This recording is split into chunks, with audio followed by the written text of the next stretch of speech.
Hi, my name is Duran Hill. I'm interim director of the Blackburn Institute here at the University of Alabama. And I'm talking to you about one of my students today, Noah Avery Greene, who's a Blackburn student.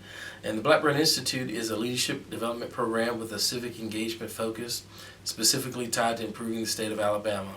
And I have known Noah Avery for about 2 years, and in that time he has been great, engaging in conversations and difficult dialogues with other students. He loves to talk about public policy, and he's just a great all-around leader.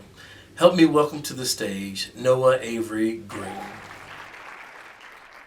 There's a story I like to tell from time to time, and it's the story of the Stoic Zen master. There was a boy in a small village. He got a beautiful white horse for his birthday.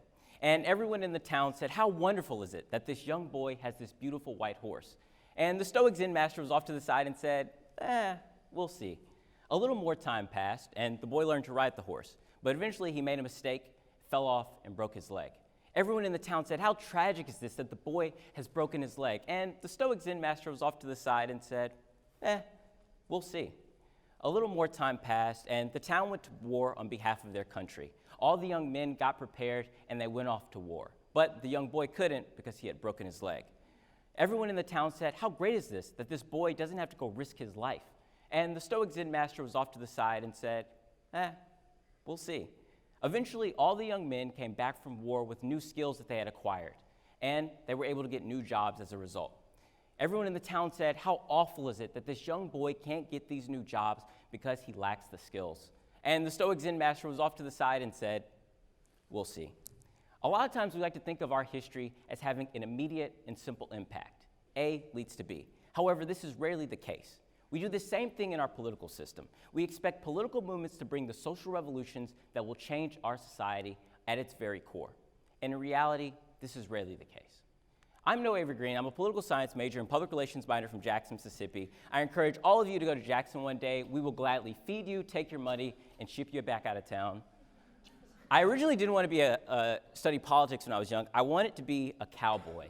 However, I really struggled to learn how to ride a horse, so I figured that if I was going to be doing something where I didn't quite know what I was doing, I should be doing it around people who didn't know what they were doing, and so politicians were the perfect fit.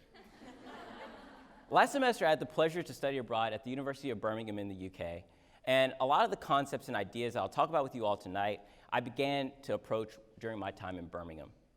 And I ran across this theory for explaining British political history. It's a theory by Colin Hay that posits that British political history can be explained as an undulation over time. We can view it as systematic periods of crisis in the British system that then lead to huge structural change within the government. The most dismal crisis in the 21st century being World War I. And from this crisis, we get the creation of the National Insurance Scheme, the decolonization of the British state from 7 colonized territories, and the creation of the National Health System, the first fully socialized healthcare system in the Western world. We fast forward to the 70s, and we get the oil crisis. And from the oil crisis, we see decreasing wages amongst the lowest income workers. And from this, we get massive strikes across the country. This crisis led to the winter of discontent, in which we saw huge pileups of trash all over the UK. This crisis brought in the structural change that was Margaret Thatcher. In 1979, and by 1983, her government is engaged in a privatization effort that will fully change the face of the country forever. Moving to the 21st century, we get the 2008 financial crisis, in which our very definition of capitalism is shaken to its core. And from this crisis, we get Brexit. And Brexit can be seen as the next phase in this structural readjustment of the UK. And I no longer really have the emotional capacity any longer to fully explain Brexit. But I do think there are a couple keys that we can look at. First, we can think about it in terms of austerity, in which the UK saw decreases in public spending and public services, but an increase in taxes. We can think of it in terms of British exceptionalism, in which British people view themselves as unique and in many cases separate to the rest of Europe. And lastly, as a result of New Labour, in which the Labour Party moved away from being a party of the lower class and working class to a party of the middle and upper class. During my time abroad, I tried to take this same concept from Colin Hay and apply it to the American context, but I kept running into this problem. We, in this system, don't see structural change during our periods of crisis. Instead, we see cycles of cyclical conflict.